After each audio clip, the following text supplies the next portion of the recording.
دم کافر کہ اگر ایک لمحے کے لیے بھی اللہ رب العزت کی طرف سے توجہ ہٹ گئی وہ لمحہ بھی حالت کفر کے اندر گئی۔ حضرت ابراہیم علیہ السلام اتنے زبردست توحید پرست تھے، آپ نے لوگوں کو باریک باریک سادہ سادہ مثالوں سے توحید سمجھائی۔ علماء نے بیان کیا، علامہ عمران صاحب نے بھی اس کی طرف اشارہ دیا، علامہ نعمان صاحب نے بھی بات کی، لیکن بڑے معروف واقعات ہیں۔ آپ کا چچا آزر حضرت ابراہیم علیہ السلام کا چچا ہے، بت تراش ہے، بتوں کو بناتا ہے۔ حضرت ابراہیم علیہ السلام اور آزر ان کا تعلق اچھا ہے۔ آزر حضرت ابراہیم علیہ السلام سے کہتا ہے کہ بھتیجے یہ بت لے جاؤ بازار میں بیچ کر آؤ۔ اب حضرت ابراہیم علیہ السلام وہ بت لیتے ہیں، جس طرح ابھی آپ دیکھیں گے سڑکوں پر جانور دکھائی دیں گے، وہ کیا ہوتا ہے کہ جانور کے گلے میں ڈوری ہے، رسی ہے، سنگلی ہے، چلانے والا آگے چل رہا ہے، پیچھے اس جانور کو گھسیٹ رہے ہیں، کچھ جانور خود چل رہے ہیں۔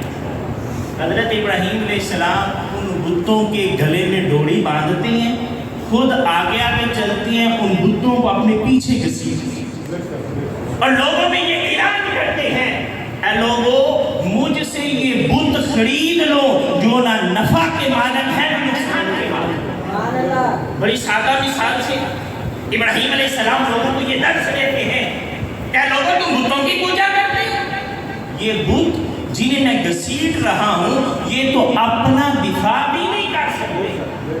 پھر حضرت ابراہیم علیہ السلام جب پیاس لگتی ہے، ابراہیم علیہ السلام ندی پہ جاتے ہیں، تالاب پہ جاتے ہیں پانی پینے کے لیے، آپ خود بھی پانی پیتے ہیں، پھر گردن سے پکڑتے ہیں ان بتوں کو اور اس پانی کے اندر ڈبکی لگواتے ہیں، کہتے ہیں تم بھی میرے ساتھ تھے، تم بھی تھک گئے ہوگا، تم بھی پانی پی۔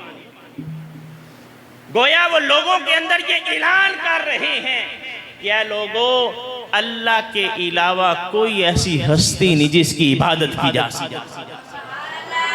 حضرت ابراہیم علیہ السلام کی زندگی کو دیکھیں، وہ عبادت خانہ جہاں پہ بت پڑے ہوئے ہیں، قوم جو ہے وہ میلے پر گئی، بستی سے باہر گئی، ابراہیم علیہ السلام بت خانے چلے گئے، کسی بت کے بازو کو کاٹ دیا، کسی بت کی ٹانگ جو ہے وہ کاٹ دی، کسی بت کو توڑ دیا، اور جو کلاڑا ہے نا وہ بڑے بت کے کندھے پر رکھ دیا۔ لوگوں نے جو چڑھاوے چڑھائے تھے بتوں کو وہ کھانا سارا جمع کر کے اس بڑے بت کے آگے رکھ دیا، کچھ کھانا اس میں لے کے اس پہ منہ پر بھی لگا دیا۔ قوم واپس آئی بت خانے کے اندر بڑے پریشان کہ یہ ہمارے بتوں کے ساتھ یہ معاملہ کس نے کر دیا۔ کسی کہنے والے نے کہا ہو نہ ہو یہ کام ابراہیم کا ہے، کیونکہ ابراہیم ہمارے بتوں کے خلاف بات کرتا ہے۔ حضرت ابراہیم علیہ السلام کو بلایا گیا۔ حضرت ابراہیم علیہ السلام جب بت خانے آئے، آپ نے دیکھا تو آپ نے جیسے انجان بندہ ہوتا ہے نا حیرت کا اظہار کہ یہاں کیا ہو گیا۔ قوم کہنے لگی ابراہیم تم بتاؤ یہاں کیا ہوا۔ حضرت ابراہیم علیہ السلام کہتے ہیں یہ دیکھو نا مجھے یوں لگتا ہے کہ ان بتوں کی لڑائی ہوئی ہے، کلاڑا جو ہے یہ بڑے بت پر ہے، کھانا بھی اسی کے سامنے ہے، اس کے منہ پر کھانا لگا بھی ہوا ہے، ہو نہ ہو یہ بڑا تھا نا اس نے باقی سارے بتوں کا نقصان کر۔ اب قوم کو سمجھایا جا رہا ہے کیا میری قوم تم کن کی عبادت کرتی ہو۔ قوم بڑی شرمندہ سی ہوئی اور کہنے لگی ابراہیم وہ تم تو جانتے ہو نا یہ تو حرکت ہی نہیں کر سکتے۔ اچھا یہ حرکت نہیں کر سکتے، اچھا چلو حرکت نہیں کر سکتے نہ صحیح، یہ سامنے کھڑا ہے، اس نے دیکھا ہوگا نا کہ کون یہاں آیا، کس نے ان بتوں کا یہ حال کیا، چلو اس سے پوچھ ہی لو۔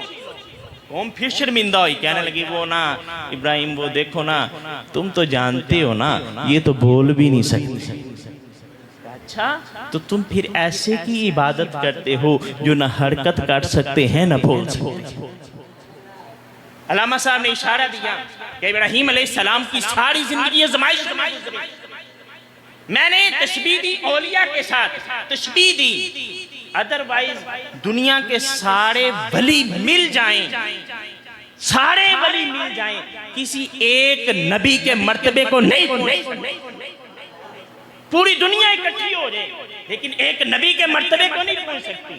تشبیہ کس اعتبار سے دی؟ ایک وجہ توحید میں نے بیان کی، کئی وجوہات سے مشابہت بیان کی جا سکتی ہے۔ دوسری وجہ میں عرض کیے دیتا ہوں، ولی ہیں ولی اللہ، ولی اللہ کہتے ہیں اللہ کے دوست، اور یہ ہیں خلیل اللہ، خلیل اللہ کا مطلب بھی ہے اللہ کا دوست۔ ولی بھی آزمائشوں سے گزرتے ہیں، پھر اللہ رب العزت انہیں مختلف مقامات عطا کرتا ہے۔ حضرت ابراہیم علیہ السلام بھی ساری زندگی آزمائشوں سے گزرے، پھر اللہ رب العزت نے انہیں امام الناس کا درجہ عطا۔ اور یہاں میں عرض کیے دیتا ہوں، کچھ لوگ شاید ذہنوں کے اندر یہ فطور پیدا کرنے کی کوشش کرتے ہیں، وہ کہتے ہیں دیکھیں جی قرآن نے ابراہیم علیہ السلام کو کہا کہ ہم نے ابراہیم علیہ السلام کو آزمائش کرنے کے بعد امامت عطا فرمائی، اس کا مطلب یہ ہوا کہ امامت کا عہدہ نبوت اور رسالت سے بھرا ہے۔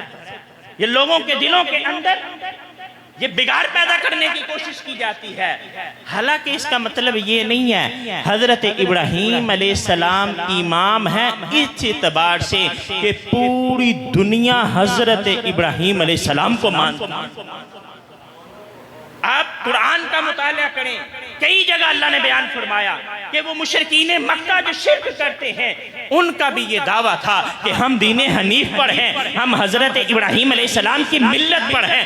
یہودیوں کو دیکھیں، یہودی بھی یہ دعویٰ کرتے ہیں کہ ہمارے پیشوا حضرت ابراہیم علیہ السلام ہیں۔ عیسائیوں کو دیکھیں، عیسائیوں کا بھی یہ ماننا ہے کہ ہم حضرت ابراہیم علیہ السلام کے ماننے والے ہیں، اور ہم مسلمانوں کا بھی یہ دعویٰ ہے کہ ہم حضرت ابراہیم علیہ السلام کے ماننے والے ہیں۔ اس اعتبار سے اللہ نے امام الناس کہا کہ آپ لوگوں کے امام ہیں۔ کیوں؟ دو نبی ہوئے حضرت ابراہیم علیہ السلام کی اولاد میں، دو بیٹے دونوں نبی، ایک حضرت اسماعیل علیہ السلام۔ اسماعیل علیہ السلام میں اللہ رب العزت نے ہمارے آقا نامدار نبی رحمت صلی اللہ علیہ وآلہ وسلم کو معبوس کیا۔ دوسری طرف حضرت اسحاق علیہ السلام ہوئے، باقی جتنے بھی نبی آئے وہ حضرت اسحاق علیہ السلام کی اولاد میں ہوئے۔ اب میں آخری بات کی طرف آتا ہوں کیونکہ باتیں بڑی ہیں۔ ابراہیم علیہ السلام کی آزمائشیں چھوٹی نہیں ہیں، لمبی مدت گزری ہے، اولاد نہیں ہوئی، ایک دفعہ بھی زبان پر شکوہ نہیں آیا کہ یا اللہ میں تیرا خلیل، مجھے اولاد ہی نہیں دی۔ اللہ نے کہا، ابراہیم علیہ السلام نے کہا یا اللہ تیری مرضی، بوڑھے ہو گئے ہیں، بیوی جو ہے وہ بانجھ ہو گئی ہے، فرشتے قوم لوط کو عذاب دینے کے لیے آئے ہیں۔ راستے میں ابراہیم علیہ السلام کے پاس رکے اور انہیں اولاد کی بشارت کی۔ آپ کی زوجہ بھی حیران ہے کہ اس عمر میں، فرشتوں نے کہا اللہ کی مرضی ہے، اللہ جس عمر میں چاہے عطا فرما۔ اللہ نے جس عمر میں چاہا اولاد دی، بچہ چھوٹا ہے، اللہ کا حکم ہوا پیارے اسماعیل اور ان کی والدہ اماں ہاجرہ کو صحرا کے اندر چھوڑا۔ آج تو وہاں رونقیں ہیں، ہر وقت کوئی لمحہ ایسا نہیں جب دنیا بھر کے لوگ وہاں موجود نہ ہوں۔ جو بیت اللہ کو دیکھتے بھی ہیں ان کی آنکھیں بھی بہتی ہیں، وہ روتے بھی ہیں، گڑ گڑاتے بھی ہیں۔ وہ فیضان جو حضرت ابراہیم علیہ السلام نے جاری کیا تھا، جو ہمارے آقا صلی اللہ علیہ وآلہ وسلم کی برکت سے آگے بڑھتا گیا، اس فیضان سے آج پوری دنیا حصہ لیتی ہے۔ لیکن جب ابراہیم حضرت اسماعیل کو چھوڑ کر آئے وہاں کچھ بھی نہیں تھا، ایک لمحے کے لیے بھی قدم ڈگمگائے نہیں۔ ابراہیم علیہ السلام پریشان نہیں ہوئے، کہا اللہ کی مرضی ہے۔ بیٹا لڑکپن کو پہنچا، نوجوانی کی عمر کو پہنچا، اللہ نے حکم دیا اے ابراہیم اپنے بیٹے کے گلے پر چھری رکھ۔ کو اللہ نے جب آزمایا، ابراہیم علیہ السلام اس آزمائش کے اندر پورے ہوئے۔ جو آخری بات میں عرض کرنا چاہتا ہوں، یہ مقام خلیل ہے، یہ مقام خلیل ہے۔ وہاں ایک نبی ایسے بھی ہیں جنہیں حبیب اللہ ہونے کا شرف ہے، اور خلیل اور حبیب میں فرق کیا ہے؟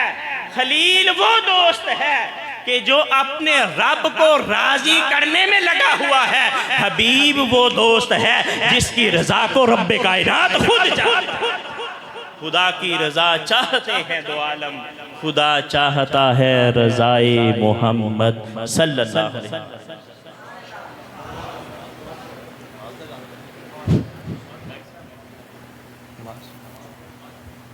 احباب جنہوں نے وضو کرنا ہے وضو فرما جائیں، باقی دو صفحے درست فرمائے، انشاءاللہ تعالی نماز عشاء ادا ہوگی، اس کے بعد دعائے خیر ہوگی۔